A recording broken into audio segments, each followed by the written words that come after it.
Kembali di Breaking News Kompas TV, kita tadi sudah saksikan bersama ada pelantikan sejumlah menteri dan para kepala badan yang ini dalam konteks reshuffle atau perombakan kabinet di akhir masa jabatan Presiden Joko Widodo. Tadi kami juga masih berbincang dan kita akan lanjutkan perbincangan dengan analis politik dari Trias Politika. Mas Agung masih bersama kami? Ya, Mas Adi, aman. Ya, baik. Oke. Mas Agung, tadi kita sudah bahas Menkumham, lalu juga Wamenkominfo yang ada dua posisinya begitu ya, lalu juga Kepala Kantor Komunikasi Kepresidenan.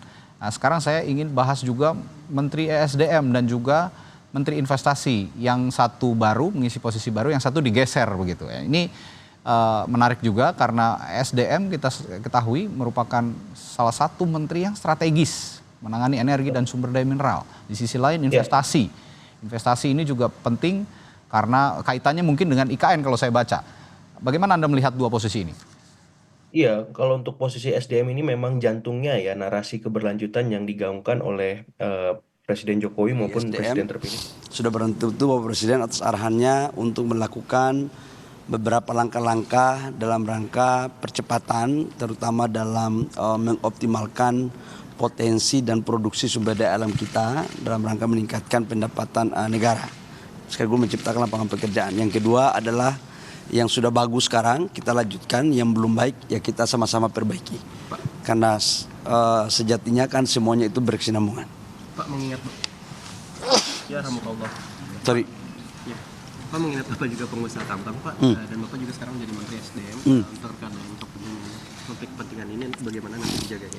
Saya sejak dilantik jadi pemerintah sebagai kepala BKPM, saya tidak lagi menjadi pengusaha. Jadi udah selesai dan insya Allah sekalipun saya punya latar belakang sebagai pengusaha, saya bisa membedakan mana yang untuk kepentingan negara dan mana untuk kepentingan pribadi. Justru dengan pengalaman saya sebagai mantan pengusaha itu akan mencoba untuk memenuhi apa yang harus dilakukan perbaikan dalam rangka sejalan dengan apa yang dibutuhkan oleh dunia usaha. Artinya diproksikan ke nomini Pak? Oh, ngawur itu. Ya, maksudnya kan udah nggak megang langsung, jadi Oh enggak dong, kalau perusahaan saya jalan aja normal. Saya nggak lagi menjadi pengurus kan. Pak, soal koordinasi dengan Pak Rosan ini ke depan seperti apa? Karena Bapak kan kepala Satgas sebelumnya, statusnya. Pak Rosan ini adalah senior saya. Sebagian dari pekerjaan Kementerian SDM itu hilirnya itu ada di Kementerian Investasi, terutama menyangkut dengan IUP. Pasti saya akan komunikasi dengan Pak Rosan. Yang kedua menyangkut dengan Satgas. Satgas itu melekat pada jabatan. Jadi Satgas itu melekat pada jabatan Menteri Investasi. Begitu saya sudah pindah sekarang ke Kementerian SDM, ketua Satgasnya tetap Menteri Investasi yaitu Pak Rosan. Namun karena Satgas itu adalah Menteri SDM juga sebagai wakil ketua, pasti kami koordinasi. Dan sifat pengambilan keputusannya kan kolektif kolegia. Gitu. Ya. Untuk Pak Supratman, arahan dari Presiden yang paling utama adalah melakukan reformasi di bidang hukum ya, terutama yang berkaitan dengan banyaknya tumpang tindih aturan di antara satu undang-undang dengan yang lain.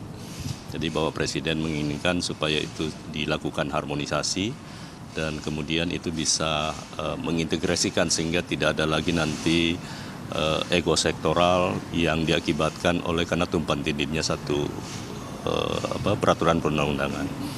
Yang kedua, tadi pagi kami juga setelah bertemu dengan Bapak Prabowo, Presiden terpilih, beliau memesankan kepada kami untuk menjaga Republik ini. Jangan melakukan segala sesuatu yang perbuatan tercela dan insya Allah itu akan menjadi tugas yang akan kami jalankan. Berarti ini sinyal untuk lanjut ke kabinet Prabowo selanjutnya Pak untuk kalian bertiga?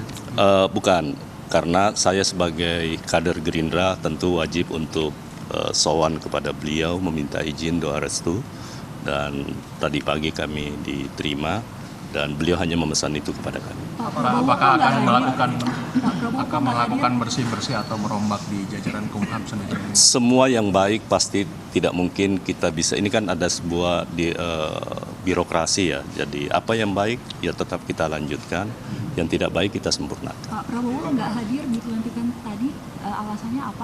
Beliau ada kunjungan ke luar negeri ya, ke Australia. Pak, tapi Bapak ada komunikasi nggak dengan Pak Yasona sebelumnya? Saya berteman baik dengan Pak Yasona dan semalam kami juga kontak dan saya sampaikan bahwa tentu tidak mungkin seketika semua kita rubah dan lain-lain sebagainya. Intinya adalah semua program-program yang baik yang telah dilakukan oleh menteri sebelumnya menjadi kewajiban kami untuk menyempurnakan itu dan melanjutkan. Pak, ada kekhawatiran ini terkait dengan karena kepentingan politik karena digantikan oleh menteri dari PDIP. Kalau Bapak menjawabnya gimana, Pak? Nggak ada masalah kalau soal itu kan kewenangan hak prerogatif presiden ya. Jadi tidak ada sama sekali dikotomi antara partai pemerintah atau yang lain-lain. Yang jelas presiden memberi kepercayaan, tugas saya untuk melaksanakan tugas itu. Pak Supratman, bagaimana komentar Bapak mengenai apabila ada dualisme partai politik dengan partai politik? Apakah Bapak, bagaimana komentar Bapak? Apakah akan cawe-cawe atau bagaimana ke depannya? Intinya semua harus kita lakukan secara objektif. Mana yang objektif kita lihat dari semua aspek legalitas yang cukup dan itu sudah memenuhi persyaratan undang-undang, kami akan berlaku adil. Pak, jabatan ini kan tinggal berapa bulan lagi, Pak? Apa ini maksudnya berlanjut ke untuk kabinet selanjutnya, Pak? Wah, itu saya tidak bisa menjawab itu karena tentu itu penugasan berikutnya dengan presiden terpilih. Pak Bahlil juga, Pak. Apakah ini maksudnya berlanjut untuk di kabinet? Ya, Bagian dari transisi.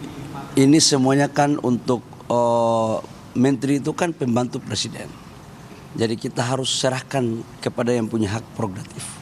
Kita sebagai warga negara menjalankan aja apa yang diperintahkan oleh negara. Ya.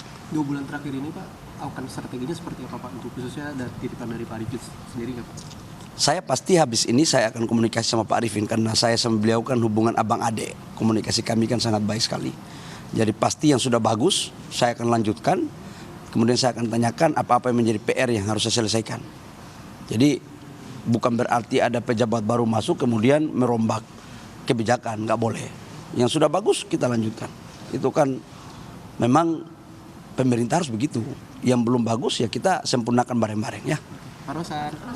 Nah, ini yang paling Yang tinggal 2 bulan, Pak, apakah akan efektif bekerja, Pak? Karena sisanya hanya 2 bulan untuk pada Bapak. Apakah saya yakin semua pasti punya strategi ya.